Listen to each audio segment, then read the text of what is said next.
Your goal is to be the largest online, and you are, retailer in the world. Beyond that, what's the goal? Well, our mission is Earth's most customer-centric company. But I don't know what that means. Well, I'll give you an example. Right after World War II, Morita-san, the guy who founded Sony, set as the mission for Sony that they were going to make Japan known for quality. And you have to remember, this was a time when Japan was known for cheap copycat products. And Morita-san said, he didn't say we're going to make Sony known for quality. He said we're going to make Japan known for quality. He chose a mission for Sony that was bigger than Sony. And when we talk about Earth's most customer-centric company, we have a similar idea in mind. We want other companies to look at Amazon and see us as a standard bearer for obsessive focus on the customer, as opposed to obsessive focus on the competitor. So that's one of the reasons we work on differentiated products. It's one of the reasons we take a long-term viewpoint on things. You can't really do the right thing for customers if you're short-term oriented.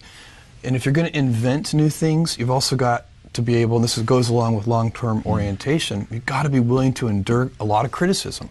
You know, if you're going to put, Kindle is a good example, if you're going to put your back into reinventing a 500-year-old industry, some folks are going to get ornery. It was also feared at one time, those people who had your stock, that once Walmart, for example, got serious about being online, they were going to blow you away. Why didn't that happen? Well, I think it's because we did a good job for our customers.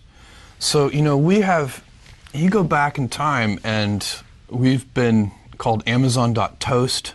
Right, I remember. Amazon.con, Amazon.bomb. You know, this is all like in the first 3 years of our existence. Sure, yeah. And that's part of what I'm talking about, the willingness to be misunderstood. If you're going to do things, we lay out what we're doing and we tell people, you know, how we think about things. Like I'm saying to people, you know, the iPad is not a Kindle killer. I'm very clear about that, but it doesn't keep people from writing that.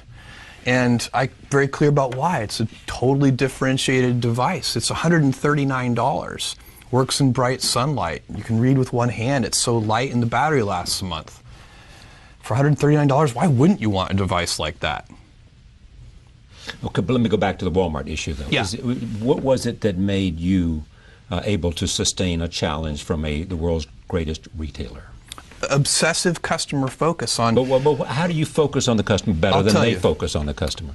Well, I mean, they're pretty good at focusing on the customer, too. But we're very differentiated in how we do it. And so our approach, if you think about our retail business, which I think is what you're asking about here, there are really three things that we know are critical. Well, that's the heart and soul of your business, isn't it? Well, and especially relative to the Walmart question, I think that's the key. It's selection, low prices, and fast, convenient, reliable delivery. So that the shipment side. And so we have... Wait. So Walmart doesn't have low prices, fast, and convenient delivery? I would claim that Amazon has much broader selection.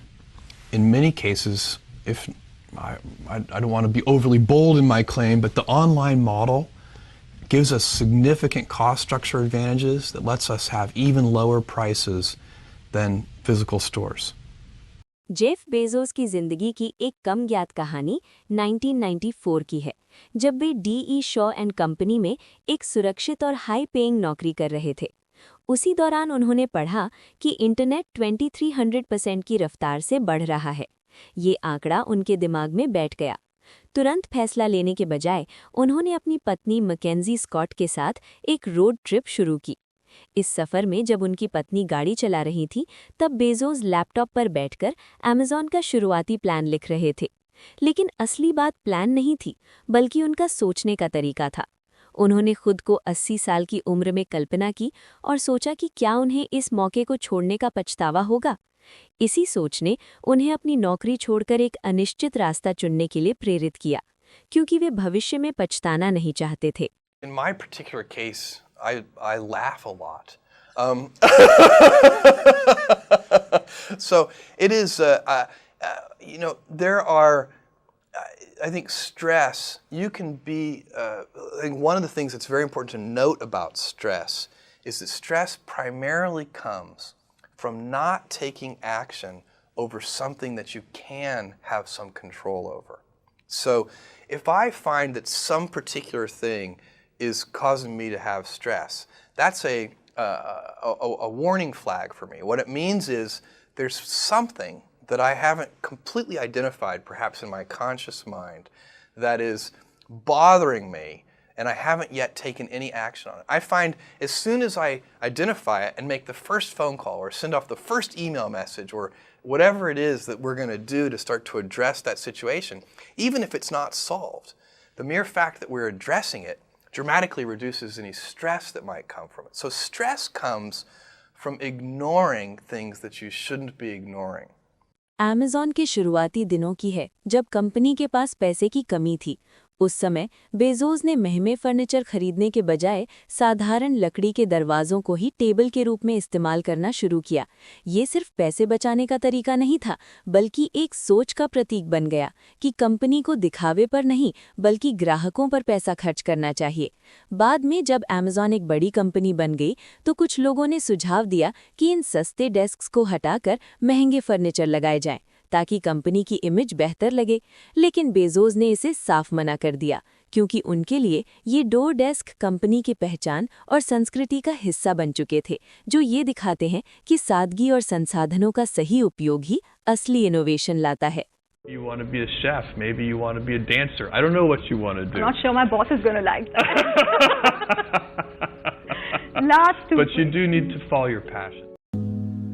You guys will find that you have passions, and having a passion is a gift.